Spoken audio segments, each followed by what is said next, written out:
My name's Dave Dubeau, founder of MoneyPartnerFormula.com, and this show is built for everyday real estate investors who are actively doing deals and looking to scale using other people's money. So if you're an active real estate investor and you want to get featured on this show to talk about your own real estate and capital raising experiences, then just go to daveinterviewyou.com. Now let's get rolling with this episode, and remember to subscribe for daily interview content. All right, guys, welcome to Property Profits Podcast. I'm your co-host, Bryce Kaminsky, filling in for Dave Dubeau. And if you've ever wondered how a dedicated educator turned a chalkboard career into a real estate empire, well, today's guest, Allison Pazuk, shares her journey from a teacher to real estate investor, surviving market downturns, a cancer diagnosis, and leveraging rentals for financial resilience. Stay tuned as we explore her triumphs, challenges, and the lessons that led her to rebuild internationally in the United States and Belize. Allison, welcome to the show. Thrilled to have you share your inspiring story with us. Thank you so much for having me. I'm really looking forward to the chat and connecting with your audience. Yeah, and you know, there's a lot in that, you know, to unpack that intro. You know, it took me a while to put that together because it is quite packed with different things here. So, you know, Allison, as we dive into your current real estate journey, could you share, you know, where you are today in your business? You know, what's your main investing strategy and what markets are you currently focusing on? Sure, absolutely. At this point, we have a few rental properties in Waterloo region in Ontario. Mm-hmm. And other than that, we are focusing in the States, specifically Georgia. And it's all about cash flow. It's no longer the big payouts on the flips that we were experiencing before. So it's all about cash flow, and from what I've found, you know, doing the show here, and even in my own research, is that cash flow in Canada is super rare these days with our pricing. So a lot of Canadians are looking to the States and saying, where can I, you know, as complicated as it might be, it's not that complicated, but, you know, fear is usually a composition of the unknown. And so how did you navigate, you know, moving from a Canadian investor to becoming an American or a Canadian investing in America? That's a great question. And that took quite the winding journey to be able to get there, because the population of the States is 10 times larger than Canada. So the opportunities are 10 times larger, but then your mistakes can also be 10 times larger. So it took a lot. There's the terminology is different. Yeah. The acquisition strategies are different. And it really highlighted for me the need for extreme research. And we're dealing now with two tax bodies, with CRA and IRS. So there was a heck of a winding journey to be able to get there. And it was just a big deep dive into needing solid, reliable education, a community that I can lean on. Now, taking a step back, could you tell us a bit about your backstory? Like, what sparked your interest in real estate investing, and how did you go from being a teacher to a real estate investor? How did that unfold? Well, as you mentioned, I was a high school math teacher. I worked as a teacher for 27 years and loved the students, but realized that the routine, the rules, I was destined for something more. And I was beginning to wonder if something was wrong with me, because I had ideas and I'd tell other people about the ideas, but then I didn't want to fulfill them. I wanted someone else to. And it took the realization that that's what business owners do. You know, that's basically what I was destined to do. So that realization that there was more to life that I could offer. However, I had the golden handcuffs. You know, I was 4 or 5 years away from retirement, and that pension, everyone kept saying how phenomenal the teacher pension in Ontario is. And so, you know, it's like, I can't leave. And then there was an ad that came up for a Rich Dad, Poor Dad workshop. And so I went down there, and it blew my mind as to what was available, like literally. So I was the first to run to the back of the room and sign up for the weekend course, and learned enough from that that I was able to acquire, my husband and I acquire our first property, and ended up renting that out to a tenant, still the same tenant that we've got there. He's a fantastic tenant. I did start making mistakes, not really sure what to do. For instance, went to purchase a property that we were intending on holding, and we're heading towards closing. And 2 weeks before closing, sure you've heard the story from lots of others, the bank decides, oh, no, we're not going to fund it because the property is not livable right now. And I'm like, what? How is this going to work? I didn't know that you could extend closing. I didn't know that we could find other private lenders. So it was a major stressful time. And thankfully, my brother-in-law ended up coming in as a lender on that. So we could manage to close on that date. But, so that was the start of learning with that property. And I think I've kind of gone way off from your question, so I'm going to pause at this point. It's the backstory, and it's really true. It's like you really hit it on the nail on the head again. Is that like that was a stressful situation when you brought the property to the bank, but with the education you have now, you would have just extended the close. You would have gotten a hard money loan. Your brother-in-law would have had to put down 20% instead of whatever. Maybe they had to finance the whole thing on a line of credit, and you bought it cash, and like. It's really just the composition, and the anxiety is usually from a misunderstanding, or it's just something you haven't tackled yet. So, you've mentioned various strategies in your journey. What do you like the most about your primary investment strategy, and what kind of challenges have you encountered along the way? Well, our current strategy right now for our rental properties is just a buy and hold. And it's I say just a buy and hold, but we bought the properties, we fixed them up. One of the properties, we did a duplex conversion. So there's 2 units in there.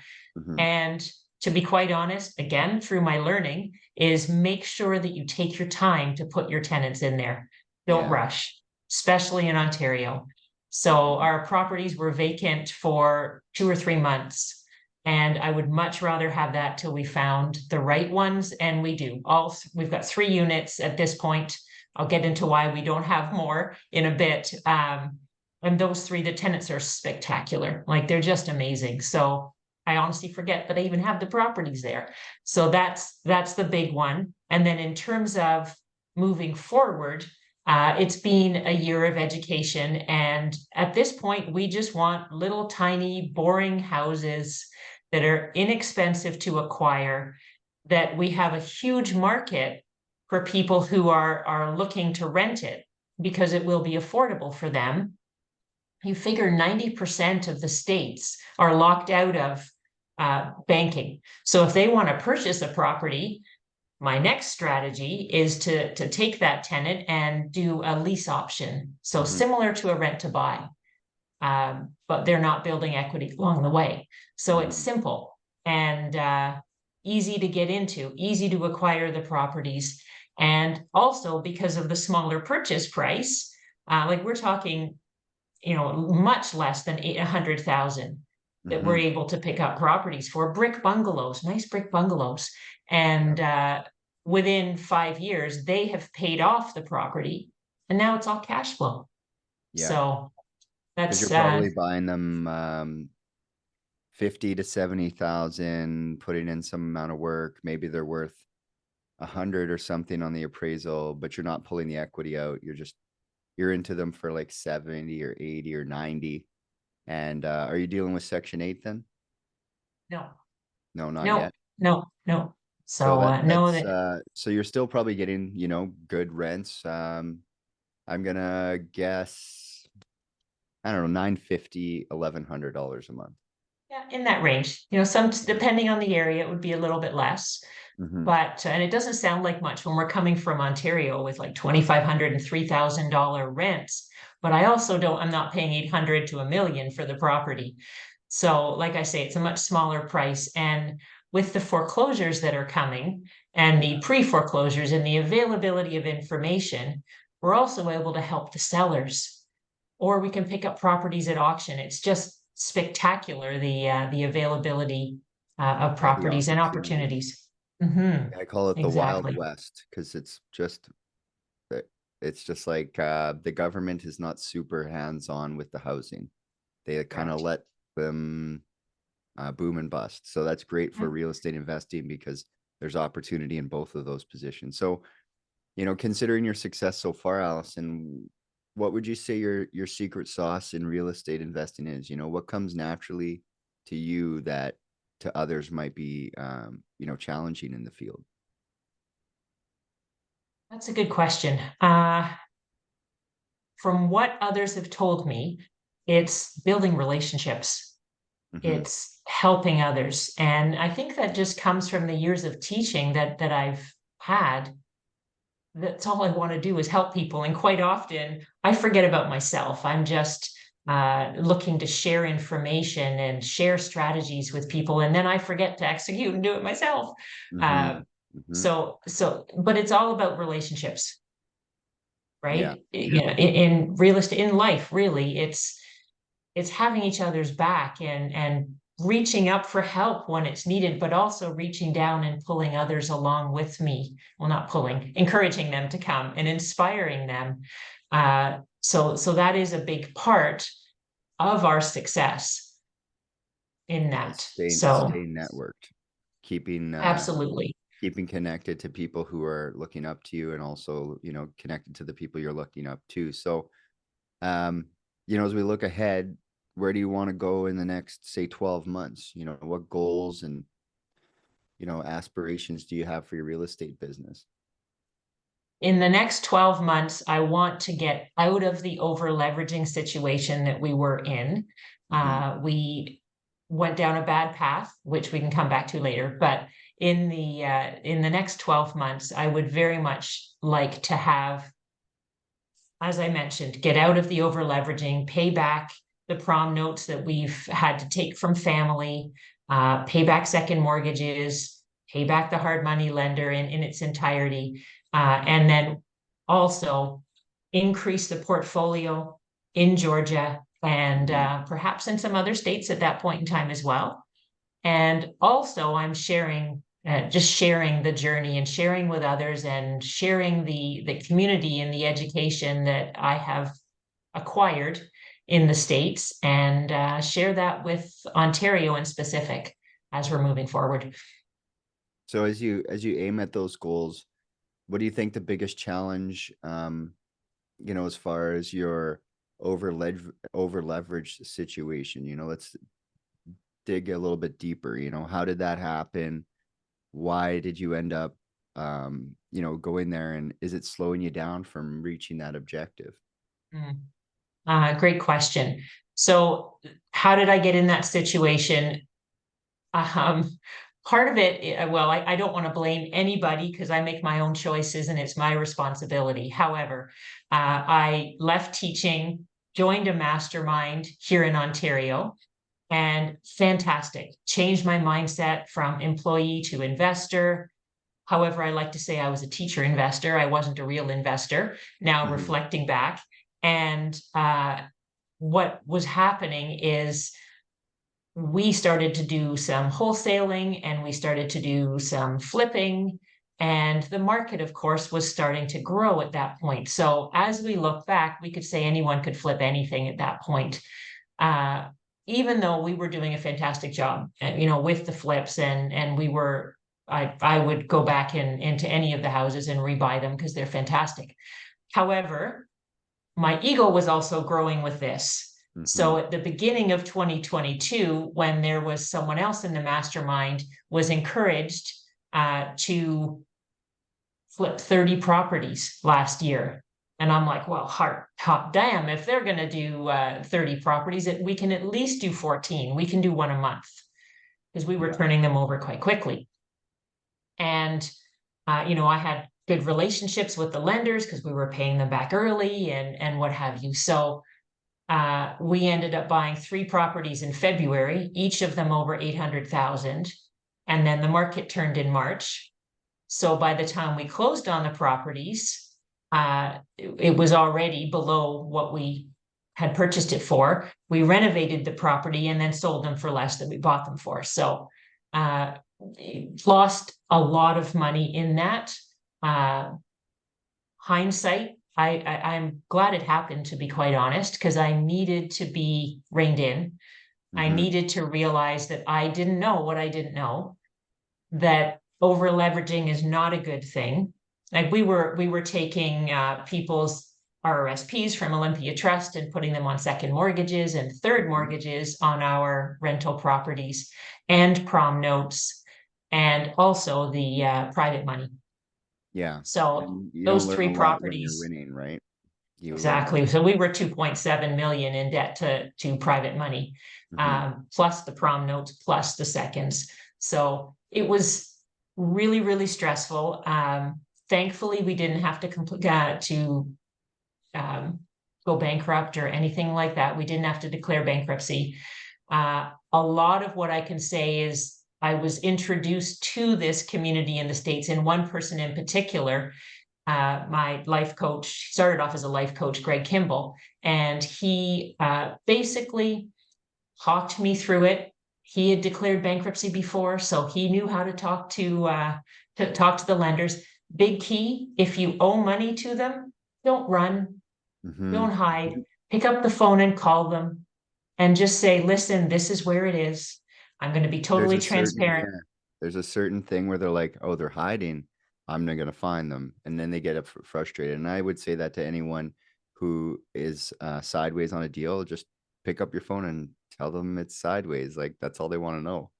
So go on. Exactly. So I would call once a week and just explain where we were. This is what we're doing to sell the properties. They were all on the market. This is what we're doing to sell them.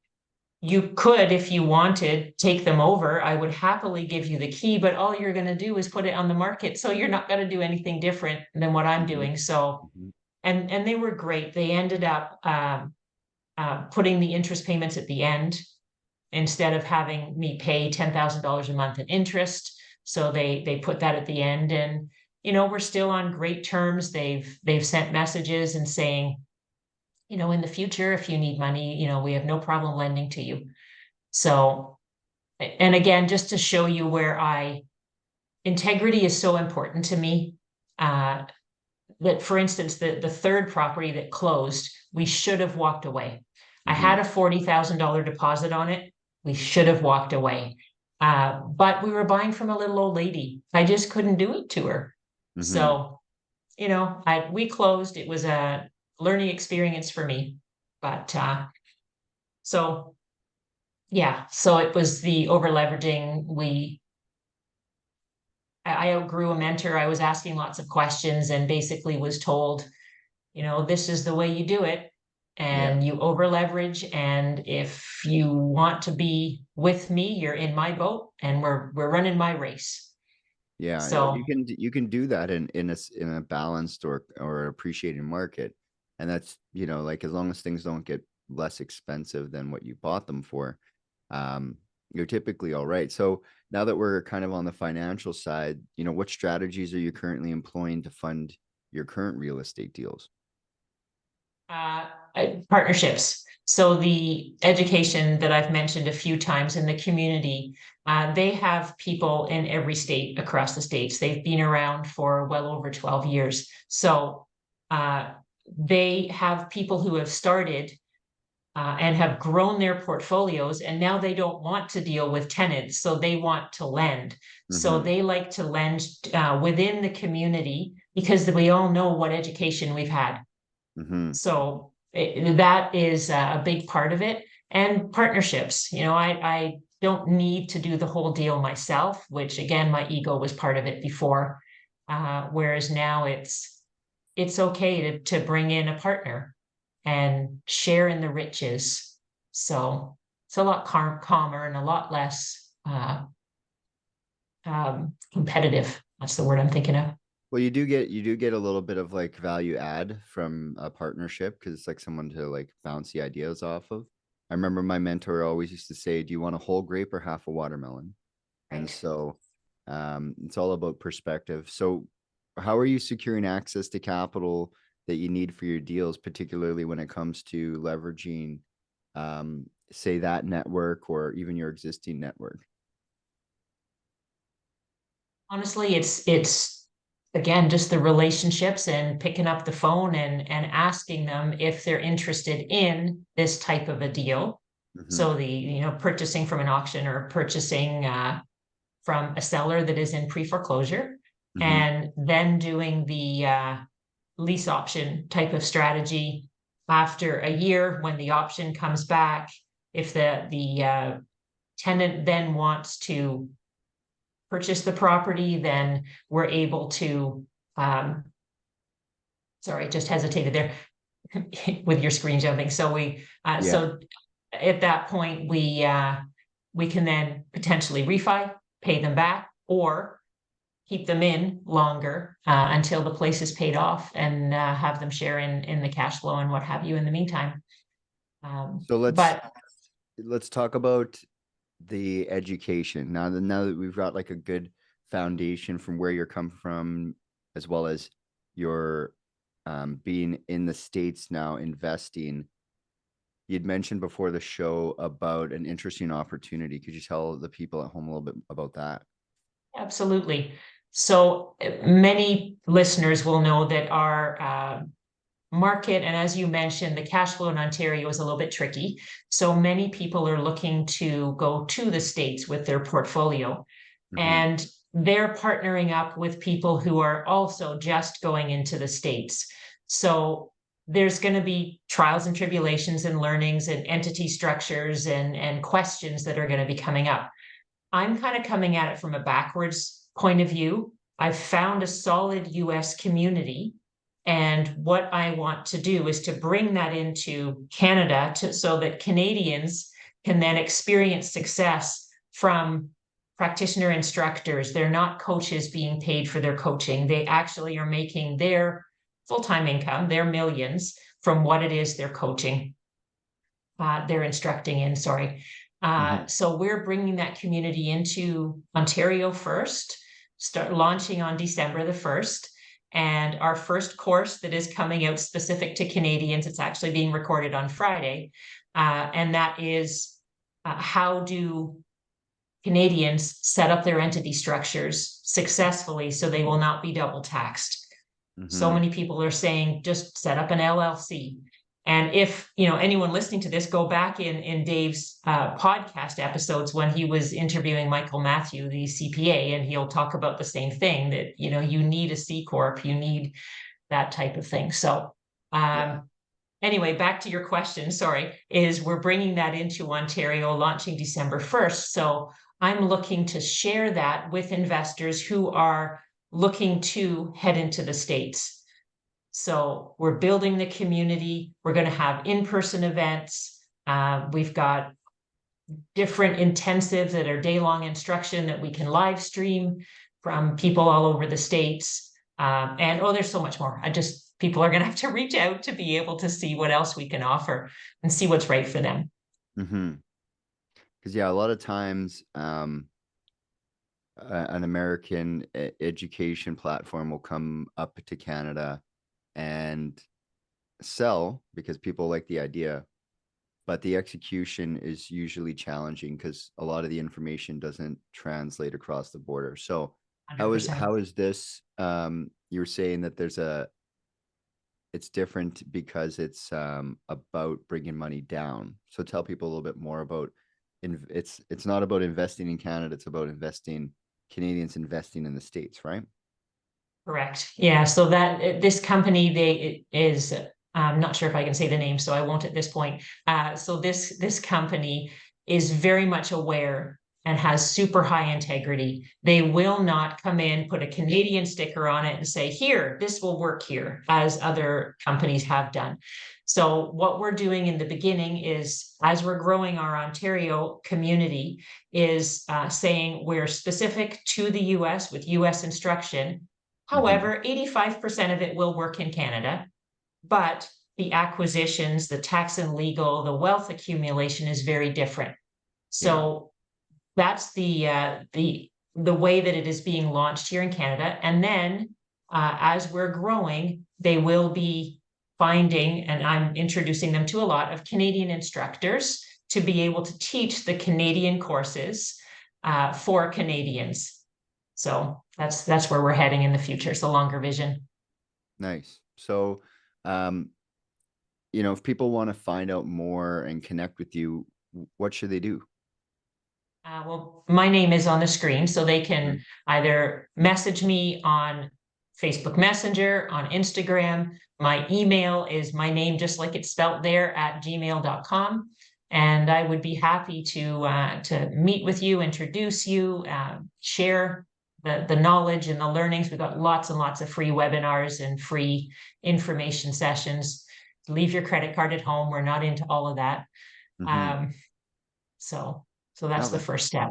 That's fantastic. If you're listening at home, reach out, and it looks like there's an opportunity here for, as we talked about at the top, fear is a composition of the unknown. And so investing in the United States is exciting, but there's a lot of fear that comes with it because you might not have all the answers. So find the answers, reduce the fear. And I think Allison here can maybe reduce a good amount of that, if not all of that. So reach out, and I really appreciate you being on the show.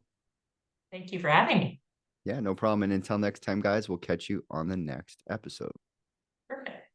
Hey there, I really hope you enjoyed that episode. And as always, if you want to listen to more daily interview content, make sure you subscribe. And if you're an active real estate investor and you're doing deals and you'd like to get featured on this show, then just head over to daveinterviewyou.com. Now at moneypartnerformula.com, we help real estate investors to create a process for predictably getting capital so they can do more deals without relying on hard money lenders or the banks.